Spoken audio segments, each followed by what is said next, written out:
뇌동맥류는 뇌혈관벽이 약해져 꽈리처럼 부풀어 오르는 증상을 말합니다. 혈류 흐름이 많은 교차 지점이나 동맥이 갈라지는 곳에 주로 생기는데요. 어느 날 갑자기 터져 시한폭탄이라 불립니다.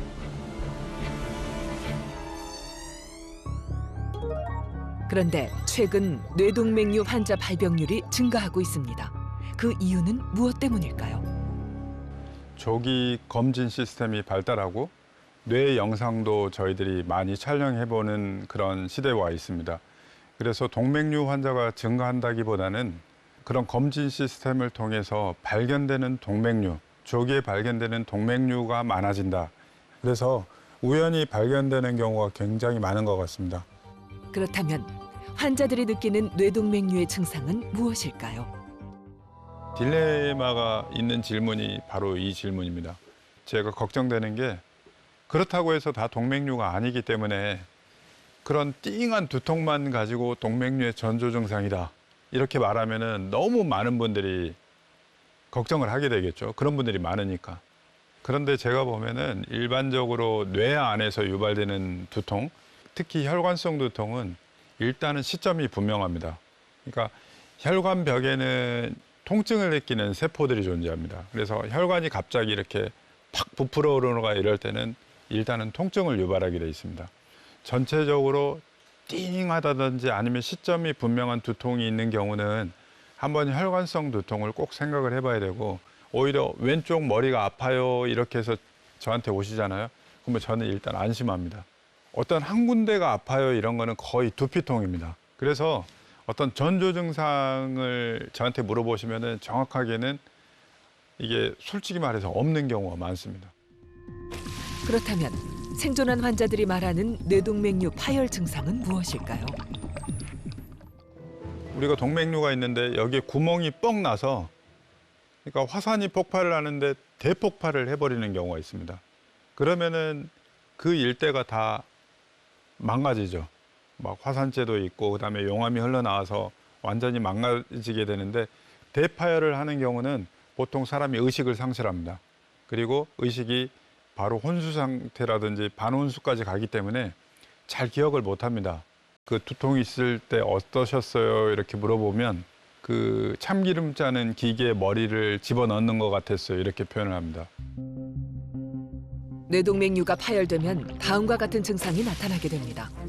뒷목이 뻣뻣해지고 망치로 머리를 맞는 듯한 극심한 두통이 발생하는가 하면 오심과 구토, 경련과 발작이 일어날 수 있습니다. 갑작스런 의식 저하와 신체 마비 증상 등이 나타나기도 하는데요. 증상이 나타난 후엔 빠른 치료가 생사를 가름합니다. 시한폭탄이라 불리는 뇌동맥류지만 또 모두 치료가 필요한 건 아닙니다. 그럼 치료하지 않아도 되는 기준은 뭘까요? 크기하고 위치입니다.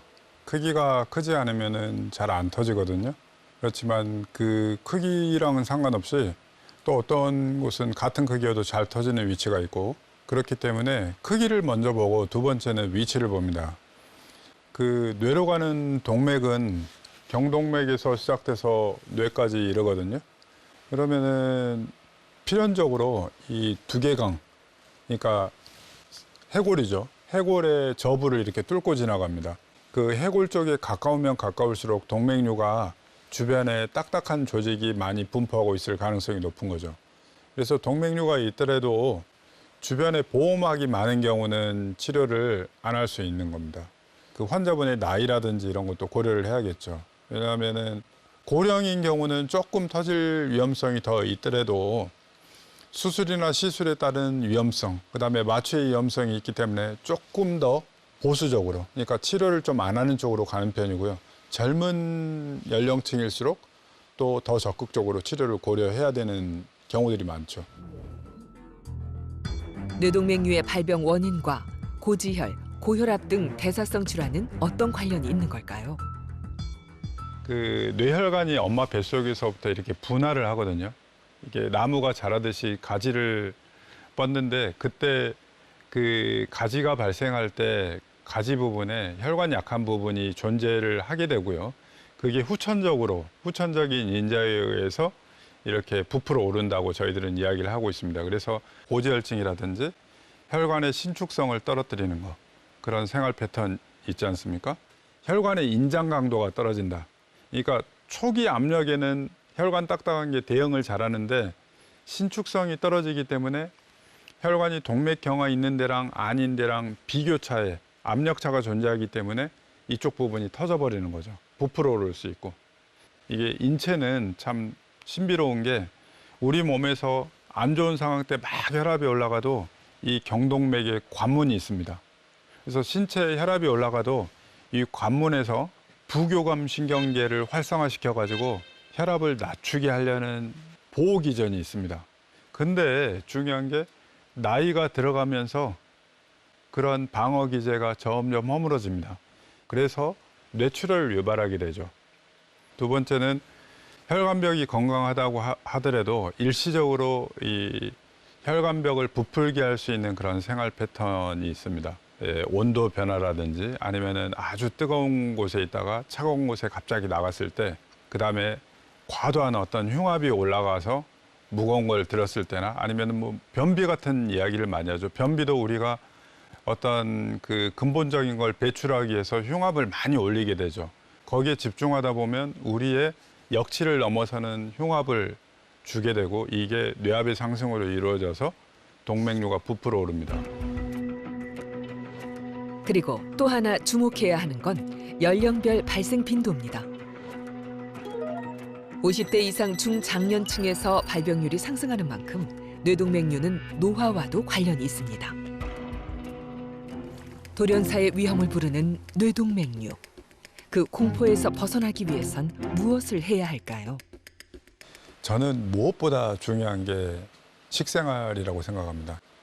그 혈관 건강에 좋은 거는 야채, 그다음에 동물성 지방을 배제한 그런 식생활 패턴, 좀 덜 짜게 드시고 좀 드라이하게 드시고, 그다음에 뭐 식물성 단백질, 콩단백질이라든지 이런 걸 드시면서 운동하고 좋은 음식, 이게 뇌혈관 건강에 가장 중요하다고 생각을 합니다. 자신도 모르게 터져버리는 뇌동맥류. 우리가 공포의 시한폭탄이라 부르기 전 뇌동맥류에 대한 위험을 미리 예방해 보는 건 어떨까요?